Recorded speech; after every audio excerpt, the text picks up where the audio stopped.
Welcome to Chapters of Legend, a podcast for people who love to slow down, read deeply, and get lost in great stories. My name is Stavros Aurelius, and each week we'll explore a new chapter, unpacking the characters, the craft, and the little moments that turn pages into legends. This season, we're diving into Jade City, so grab your tea, find your reading nook, and let's begin the next chapter together. Chapters of Legend, Season 1, Episode 2, A Bad Boat Day. So, in this episode we're covering chapters 5 to 8 of Jade City, and a bit of a recap of what basically happened the first 4 chapters. I feel like we're just really meeting a bunch of the family in the first 4 chapters, a lot of the key players, and I think in these 4 chapters, chapters 5 to 8, we're also meeting a lot of basically all the rest of the family, of the Kaul family, of the No Peak clan. It really feels like that's what we're doing here, is meeting the last little important players of that family. We're meeting Shay, who's coming back from being away for a couple of years. We're meeting Anden, who's like an adopted son in the family, an adopted sibling. And I feel like those two in particular are going to have a lot of very important roles, and I think that we're really starting to see the stage get set for the main plot of the book. That's at least my feeling after these chapters, and so I'm excited to talk a bit about that. So, jumping right into chapter 5, I really enjoyed this chapter, getting to see more of Hilo's soft side and his caring side. Right, so in this chapter, he's going in and he's leaving his conversation that he's just had with his brother Lan, and he's going off and you don't know where he's going. And eventually you find out, and as you're getting kind of described where he's going, I start to think like, he's trying to be as smart as he can, so he's parking his car, blocks away from where he wants to be to try and not look and feel inconspicuous and stuff, but really just, I think that it's going to backfire on him. I think that he's thinking he's being smart, but I don't think he's being as smart as he thinks he is. But he doesn't want it to feel like he's in a routine, that he's going to the same place all the time, but he is. And you basically figure out that he goes, finds Wen, and this is one part, again, that I really like, that again, it just shows to me, like, the little things about Hilo's character. She was asleep when he got there, and she was reading a book, and he takes the book out of her hand and makes sure to mark her page before putting it on the bedside table. And I just think that, again, like, little moments like that show me just the character behind Hilo. He is big and tough and all these things, but there's also this really caring and soft side of him that he maybe just doesn't let other people see all that often, but I really liked that aspect. And then you find out that Wen is actually the sister of the Make brothers, of the 2 people that are the most loyal to Hilo, and that she is, in fact, a Stone Eye, and that she can't get the effects of Jade. And honestly, this whole chapter, I'm not going to go deep into the things that happen in this chapter because they got pretty explicit, but I really appreciated the relationship that was demonstrated between the 2 of them. I don't know, it was really cute. And, in this chapter at some point here, Hilo's thinking, and he's thinking to himself, the desire to make her happy was like a physical ache. The thought of anyone harming her or taking her from him filled him with feverish rage. She could ask anything of him, and he would do it. And that to me is like a clear sign that he really loves her, but is also a little bit worrisome from the clan perspective, that there is somebody so important to Hilo who is like the right-hand man in the clan that it just feels like it could so easily be manipulated. And so, really sweet, and I really, really appreciated seeing that and hearing that. I just worry that Wen is going to be taken advantage of in this whole situation, and that would just suck. It would suck if that were to happen. I really hope it doesn't, but I have a strong feeling that it actually will. But as we're continuing on, you can just see that, Hilo trusts her so much. He's telling her everything that happened that night, everything that happened with the 2 teens that tried to steal a jade, everything that happened with Temben and how Three-Fingered Gi is gone and all these things. He's telling her everything. And it just becomes so clear that Wen is like the most trusted confidant for Hilo. And frankly, that she actually is pretty smart. Like, she gives him some really good advice, and I think she's going to be a really good kind of strategist and somebody that can help Hilo. And it's just a shame that she can't actually use Jade, because she even says it herself that she would have been his like most trusted and fierce fist if she could be a Jade warrior and a Greenbone, but she can't. And she's kind of relegated herself to this, position out and away from the clan. And I hope that in some way she gets kind of brought back maybe into the clan a bit more. But I don't know. I'm not holding my breath with everything else that I've seen about how things go within this society. But I wish she would be, because I really liked the relationship. And like I said, I think that she's going to be a much bigger player than we think in a lot of ways. I think she's going to be a much bigger player in the sense that she is influencing a lot of what Hilo is doing and has a clear impact on him. But I think that at some point, maybe not in this book, maybe it'll be in the second book, something's going to happen to her, whether she's going to be taken prisoner or something's going to happen to her that is going to push Hilo to maybe betray what he would do for his clan normally. I don't know. We're going to see. But I really did like her, and I'm excited to see where that whole relationship goes and how that plays out. Moving on to the next chapter, though, we meet for the first time Kaul Shay. And I really like, again, learning about her story a bit more. We've only heard it from other people so far, but actually learning what she did and how she did it. I don't know. It was really nice to see that. It was also seeing it from her perspective as she comes back to Janloon and the experiences that she had outside of Janloon. I think it really sets the stage for how isolated everything is on this island. There's a specific paragraph here where she's talking about when she's meeting people, when she went abroad and she was meeting people, and they found out that she was Kikanese, and everybody always treated her so differently. Initially, surprise. Kikan was an exotic, make-believe place in the minds of most Hispanians. The post-war boom in global trade was reversing its centuries of isolation, but not yet entirely. She might as well have said she was from outer space. And again, it just showcases that everything that's happening on this island, although obviously we're here, we're caring about it so much, it is so isolated and so far away from everything else. And I think her whole experience as she's describing things really describes that. You also learn a little bit more about her and how she just is like a super fit, super strong, very fast reflexes, all these things, even without her Jade. And I just wrote badass alert. I feel like as soon as we actually see Shay pick up some Jade and become a Greenbone again, I just feel like we're not going to be ready for who she's going to be, but we're going to get there in a little bit. I think another thing that I had here for another paragraph that I think has big implications for Jade withdrawal, where she's talking about how she just couldn't feel it. Everything felt like there was less color and less vibrancy and everything. And I think it's really nice to be learning a bit more about the side effects of Jade. And then also understanding why people like Kaul Sen, for example, who have been using Jade their entire lives, is continuing to have like plenty of Jade on him, even in his old age. So it's just interesting how she's coming back now and she just doesn't want to have Jade anymore. She wants to be Jadeless. She wants to be a traveler and not rely on her family. But I feel like that really quickly does not go well. She almost calls for her brother to send a car. She doesn't, but she gets a taxi instead. And she asks the taxi to bring them straight to the Kaul residence, the main residence. And if that was your plan, what? I was just kind of surprised at that. Like, she comes in, she makes such a big scene of, I don't want to be a Kaul, I want to be my own person and all this stuff. But then she goes straight to the Kaul residence. So of course now she gets there and the taxi driver's like, no need to pay, all good. I didn't know you were a Kaul, forgive me.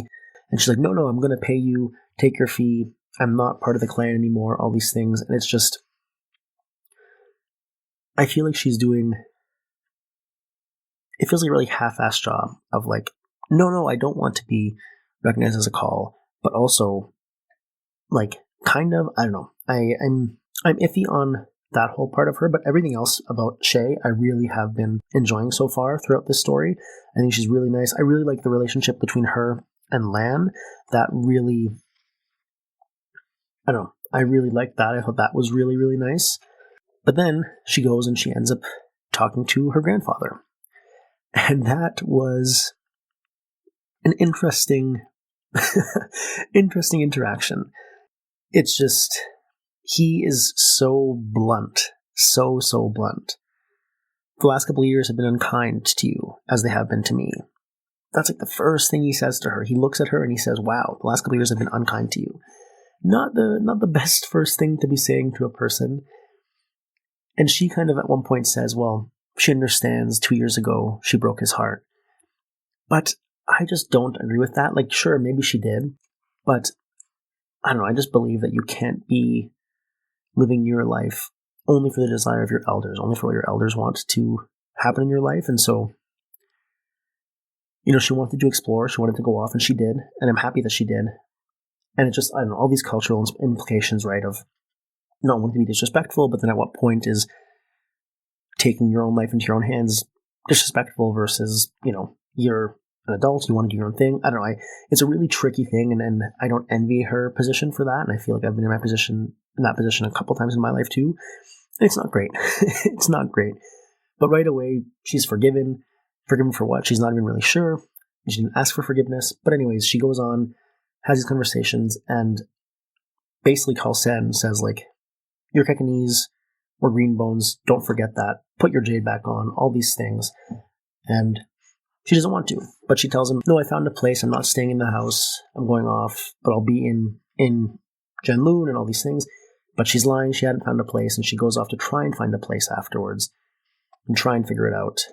And it takes her some time, and she kind of even reflects to herself that if she just put in a word with Lan, that she could find a place, no problem. But she doesn't. And then as she's kind of coming back to her hotel after being in the city for 3 days, Hilo is waiting for her. And he kind of says, hello, like, you're back, and you didn't even come say bye, like, say hi to me, like, are you avoiding me? What's going on? And you find out that clearly there's a relationship here, that they both love each other, but Hilo was not great to her on her departure. And there was clearly, and he doesn't really apologize for it, but basically, I'll read out this little paragraph here that kind of shocked me when I read it. No forgiveness on his part, of course, for calling her a whore and a clan traitor, and volunteering in front of her, Lan, and grandfather to kill Gerald if given the word. If Gerald hadn't been an Hispanian military officer and Lan hadn't been in the room to talk everyone down, Sen might very well have given in. Okay, pretty crazy reaction there to finding out your sister just wants to date somebody and go off to school, but pretty extreme. And so you're chatting and Hilo's chatting, and again, just really, I don't know, I feel like I just have a soft spot for Hilo, even though he, based on the last paragraph, right, is again very quick to anger, very quick to violence and prone to violence. But at the same time, when he's chatting with Shay, he just said, I'm so happy they're here. Things are not looking good. The mountain is moving in, all these things. I'm so happy that we have you on our side again. And she says, well, wait a second, Hilo, look, I'm not coming back to be a part of the clan. And he just says, but we need you, he said simply. And I think that's the thing for him. Like, for him, it is so simple. We need you, and so you're going to help, right? It's just simple for him. And it's not for her, and that's understandable, but I really like that for him, it is that simple. That it's just, this is what it is. And if you're needed, then you're going to help. I don't know. It's interesting. And again, here, right at the end of this chapter here, as she is kind of making peace with Hilo, I'm forced to think, like, she at some point says, like, I wouldn't be good to be on the bad side of the horn of the No-P clan. And then I'm like, well, are you doing it because you actually want to make peace with him, or are you doing it because you don't want to be on the bad side of the horn? And so I don't know. I think the relationship is not as good as it could be, but right at the end again of this chapter, she says, or Hilo says to her, all right, take the time you need, like you said, but there's nothing to figure out, Shay. If you didn't want to be a Kaul, you shouldn't have come back. And he walks out. And honestly, like, kind of harsh again, but fair point. You're coming back to this small island that you've already established might as well be in outer space. It is so isolated. And you know that your family has this huge pull on this island. It's, I think, delusional to think that you're going to come back to the island and not be affected by the issues of your clan. But anyway, that's Shay, and I really like her. I'm excited to see where she goes in the story and how long she stays Jadeless. She's really adamant on wanting to not use Jade. I give it some time, but I think something's going to happen that is going to push her to get involved and take some Jade back and, again, turn into a badass warrior. And I'm excited to see that happen because I have a feeling that when it does, it's going to be super, super cool. But I think it's going to have to be something that's pretty rough in order for her to actually do that.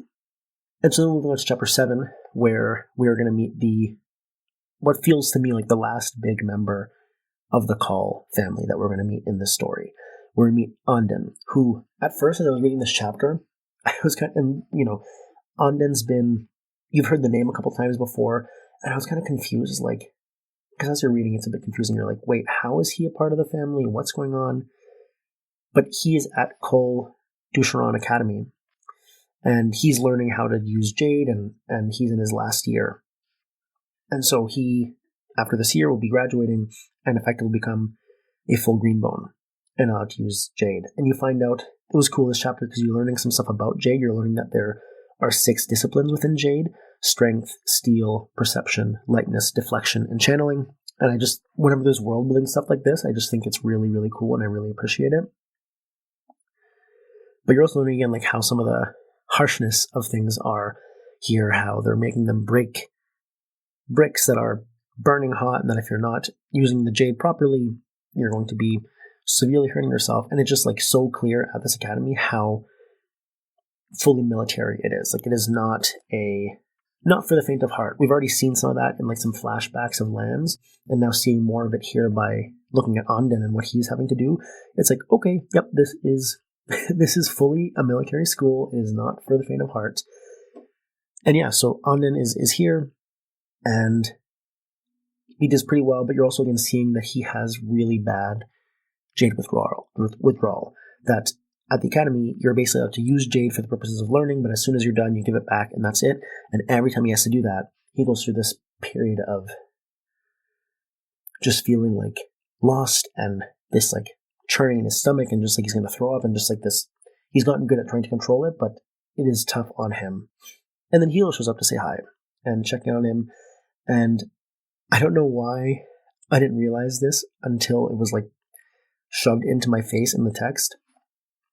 We've been hearing about Kaul Dusharon Academy and all these things over and over, and I just did not realize until again it was shoved at me that it's named after Kaul Dusharon, after Hilo and Lan and Shay's father. And that's just me being, I guess, a bit of an idiot, but I just did not realize that until it was just shoved into my face, and I was like, oh, yep, that makes total sense. That makes total sense.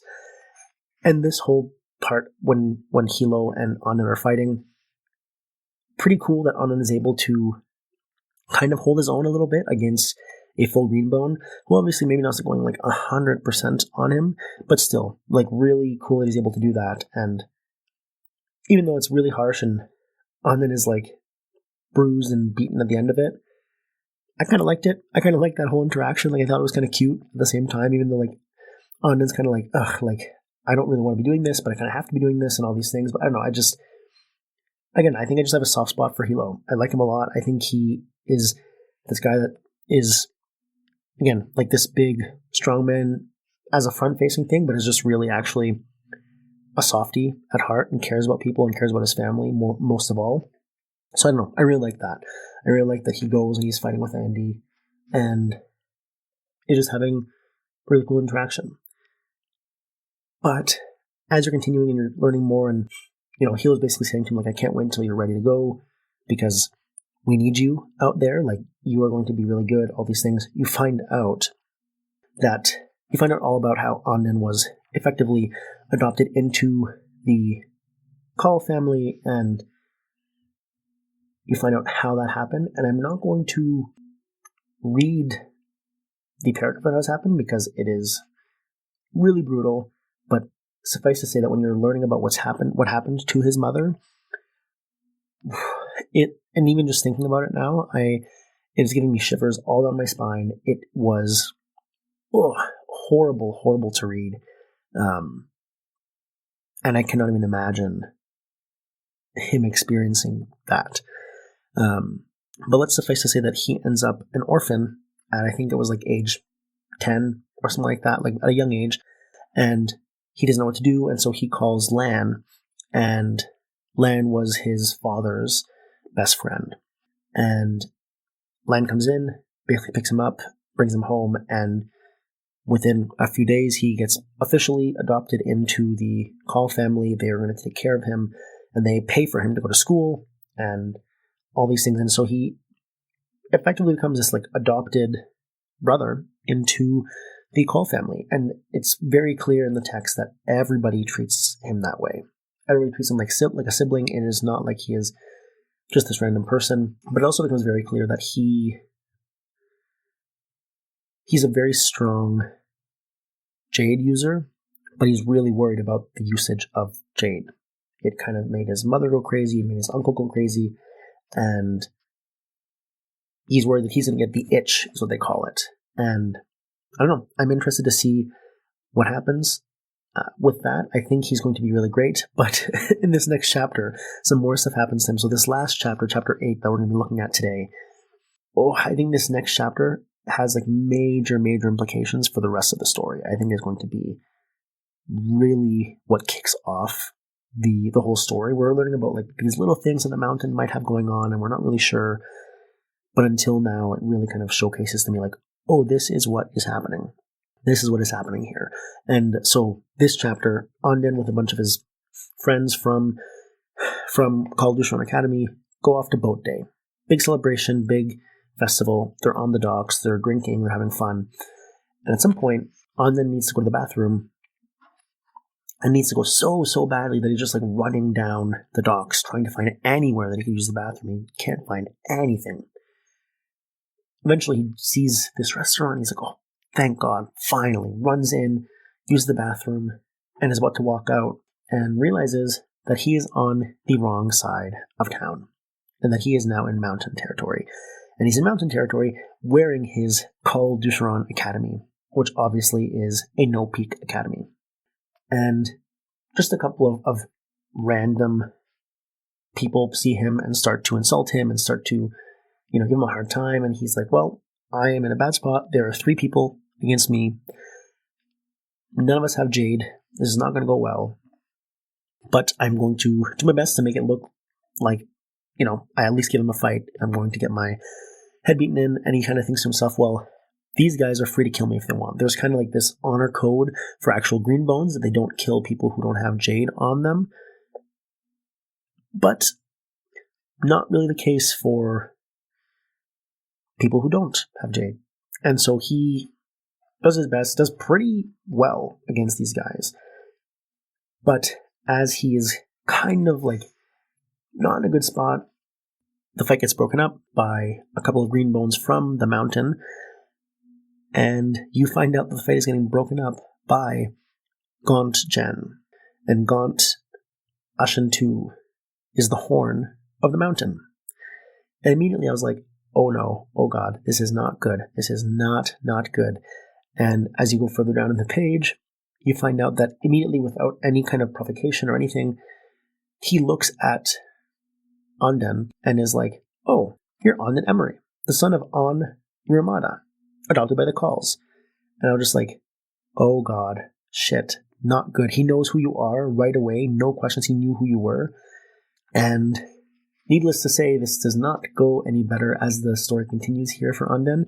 And he is effectively just ushered into a big car with the horn of the mountain clan and cannot fight back, is put in the car, and is getting driven around the city. And one thing that is kind of cool is that he's going to drive around the mountain part of the city, which he's never been in before, because is basically just forbidden for No Peaks. Like, don't go in there. It is not good news.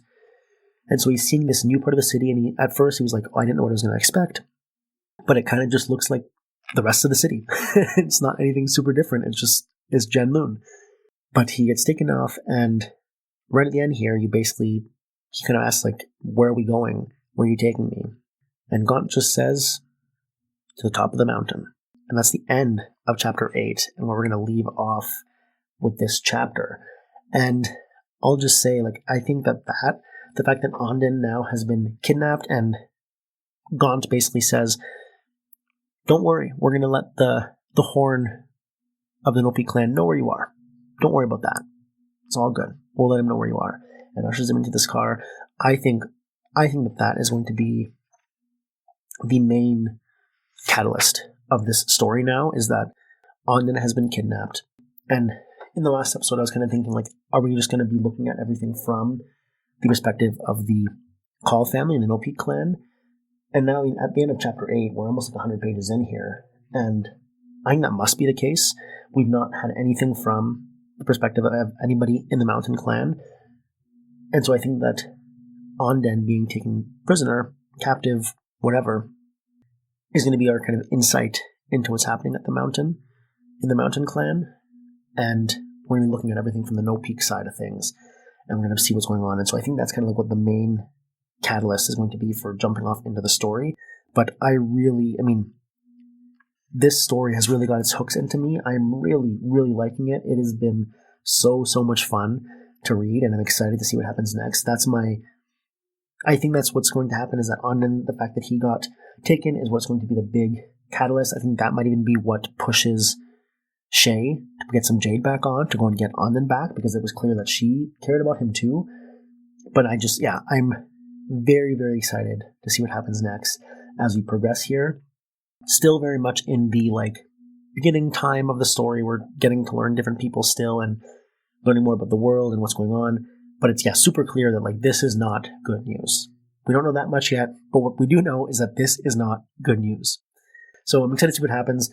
As always, before we finish off this episode, I went through and I kind of found what was my favorite quote of these chapters that we read. And funny enough, it's another Kaul Sen quote. I just think that, I don't know, the way that he says things sometimes are, even though kind of out there, also very impactful. So this quote is, even if you take off your jade, you won't be like them. They'll never accept you, because they'll sense you're different. The way dogs know they're less than wolves. Jade is your inheritance. Our blood isn't meant to mix with others. And he says this to Shay as she's coming back and she's talking with him. And I just thought that was a really impactful quote. A little bit of racism in there, unfortunately, with when he's saying we're not meant to mix with other people. But in particular, I just liked the way a dog knows they're less than wolves. And just, that's what it's just, again, it makes it so clear to me what he feels, right? Where he feels that he is a wolf, that Greenbones are wolves, and that everybody else are just dogs and not as important as them. Really puts into perspective how they view the world, how they view other people, and how they kind of feel like maybe they're just fodder. They're not as important. It doesn't really matter what they want or what they do.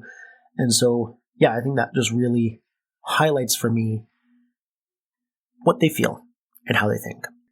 But that's where we're going to end today's episode. I hope you're enjoying reading along with me. This has been really fun. I'm really enjoying reading. And share with me what you're feeling and how you're thinking about everything, because this is part of the fun about this, is that I'm reading with other people and kind of doing this together. The next episode, we're going to be covering a bit more chapters. We're going to be covering chapters 9 to 13 in the next episode. And so I'm really excited for that. That's going to be coming out on June 17th. So look out for that. But until then, keep reading, and I'm excited to continue this story with you. And that's the end of this chapter. Thank you for joining me on Chapters of Legend. I hope you found something new to notice, a detail to treasure, or a story thread to ponder until next time. If you're enjoying the journey, you can help others find the podcast by following, rating, or sharing, and I'd love to hear your thoughts. You can find the show everywhere at Chapters of Legend. You can email in questions at chaptersoflegend@gmail.com, and you can follow me for more random content on YouTube. Until next time, keep turning the pages, and keep living in the legend.